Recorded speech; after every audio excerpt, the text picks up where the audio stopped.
What's up, everybody? My name is Tony Too Much, and this is my 1991 Mitsubishi Mighty Max. Now, I bought this truck pretty much as you see it right now. Very minor changes, came with a couple extra lenses, so I switched back to stock from the old faded clear style. And I changed some stickers because those are incredibly important.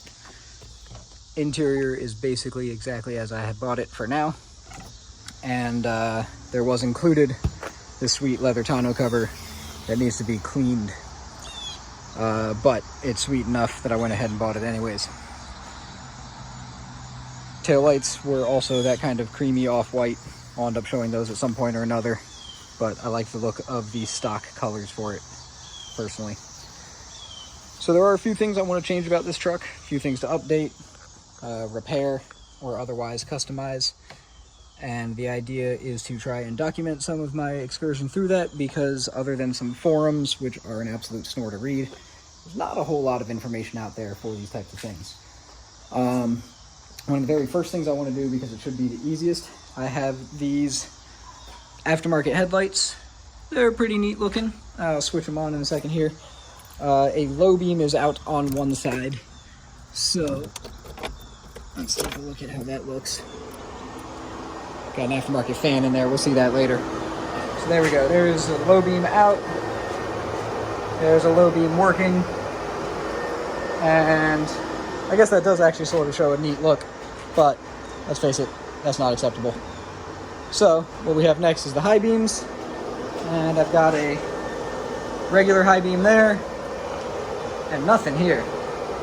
So either way, I'm kind of losing out on my lights right now. I think it is time to update. So here we have, well, for starters, the super sweet engine bay. Love it. Wonderful. Here are two Cyclops H4 LED headlights. What's in there right now is HID. The ballast here, I managed to tuck it into that corner. It was actually, honestly, just hanging down there. I don't know where it was mounted originally. Hopefully not there. So we've got headlight there, and the headlight, unfortunately, back there. So what I'm going to do, I don't know if I'll bother filming all this or not, is I'm going to go ahead and pull the filter out. This actually is not mounted well. That will be, and needs to be cleaned. So cleaning and re-securing will be a project for the near future here. Honestly, probably the next couple days or so. But I'm going to pull the filter at the very least off. A little screw right there. Just so I've got a little bit more room to work. And then I need to pull the battery out to give myself some room to work there. Love the amount of space this engine bay has. It's wonderful. Now I had noticed, oh, look at that. It's already fallen out and everything.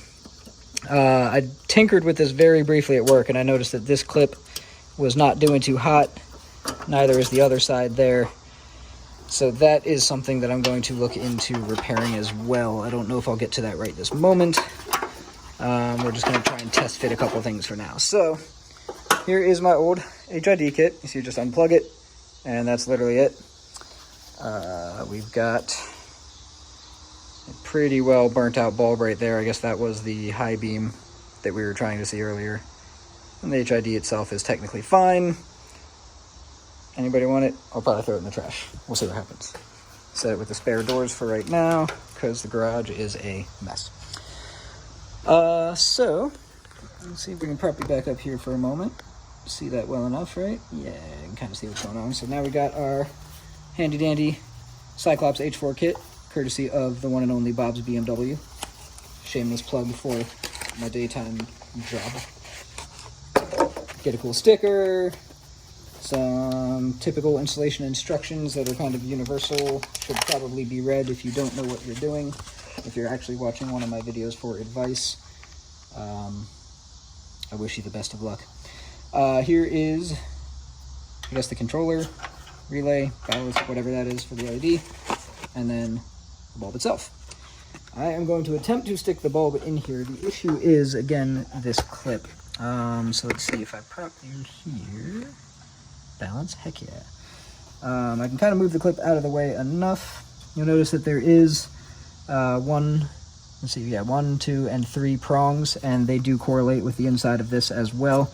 So we are fitting those in such a way that it slides into place, hopefully. The trick is getting this crusty old wire, there we go. So that's in place. I am going to have to make a trip to somewhere, automotive store or something, to see if I can get a replacement set of clips. But I've got that bottom half, or sorry, the top half up here. I'm able to get that hooked in. Let's see if we can get a closer look. Nope, it is too dark. I don't feel like moving the light. Deal with it. There we go. I don't know if that's how it's supposed to be clipped originally. It actually looks kind of correct. But the second half of this clip down at the bottom is missing outright, both the metal wire side as well as the hook side where it's supposed to go. And next we had the controller. So the controller, that's not a controller, but that's what I'm going to call it. So there is a notch and associated nub. So make sure you're plugging that in the correct way, and then this threads together. This actually came threaded in the box, but once I had taken it out, I couldn't figure out how to get it back in again. So that, and we plug here. And I think for the time being, if I can get it, nope, not quite. So I'm going to come up with some type of way to mount this securely somewhere. Hey, we have a whole separate plug down here. Check that out. Wonder what that goes to. I would consult my owner's manual, but I don't have one. So we're literally just going to rest that right there. That is not my permanent solution. I swear to you, I will do something better. But in the meantime, we're going to go, whoop, there's my hand. We're going to switch it on and see what it looks like. Grab my key, rocking lanyard to go with it. Key on, low beams on. Woo! A lot of light out front, that's for sure. And that's still out, but that is bright. Hopefully not obnoxiously so. To be honest, I hate annoyingly bright headlights. So if that turns out that that's what I'm doing to this truck, then we will find a solution to that problem. There's the high beam that probably doesn't look any different to you. I swear it actually looks a little lower to me, but I might just be going crazy. Fan doing its thing. So we'll key that back off. Now, removing the battery is removing the battery. You probably know that part. I am not going to try and prop up the phone. I'm going to just stop recording and I will make some cool edits or something later. Check that out. So this one seems to be broken in the same way.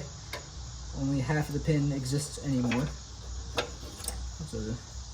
That's a thing for sure. Alright, don't drop stuff. Let's set this over here. Alright, and we got our plug. Bam. And there you go. Ballast is out. There is our totally fine looking low beam. I don't know if you see that or not. And it's kind of neat. I don't really see what's wrong with the HID other than the bubble here is kind of smoky. I guess that's enough to do it. I don't know much about HIDs other than they were short-lived and quickly replaced by LEDs, such as this. So we have our second set. Ooh la la. Also from Bob's BMW, of course. Again, shameless promotion of my place of employment.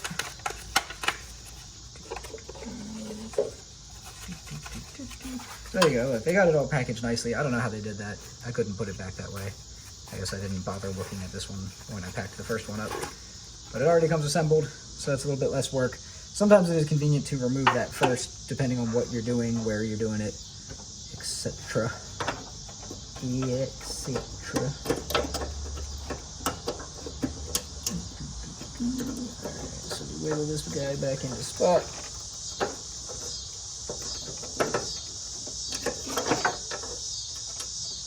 There we go. Got a little wonky cattywampus. There we go. Come on. There we go. Alright. And again, that is actually, this one fits a little bit more snugly than the other one did as far as this little metal clip here. This my other one might have been a little bit more buggered up. But that looks like it's strong enough for now. And should be just as simple. Make sure we're not crossing any wires. We got a couple couple of little wires here. I'm not sure. I guess those are just parking lights and whatnot. So now this, in order for me to put the battery in and test it, I kind of want to have a permanent solution for where this is going to hang. And I'm thinking maybe securing this one way or another to this relay I've got over here will probably be the way to go. I do want to avoid wrapping through other wires. So I'm kind of, whoops. Let's see, if we were to just stack it, there we go, I'm thinking that. So, that should be fine. Now, we go back to the front, the inside of the truck. And let's see how those lights look together. A lot of light out front, it looks.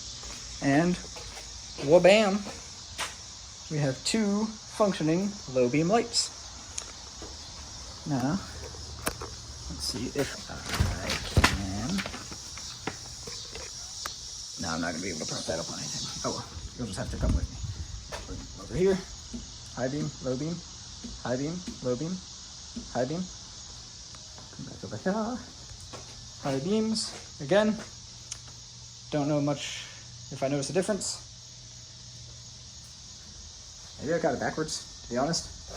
Maybe they've been on the high beam setting this whole time and that's the low beam. That is where I'll, no, that looks dimmer. Whatever, when it gets dark, we'll find out for sure. That's how we'll really know. But there you go. There is a headlight bulb replacement when you have aftermarket headlights with HID bulbs and you're switching to LED bulbs on a 1991 Mitsubishi Mighty Max.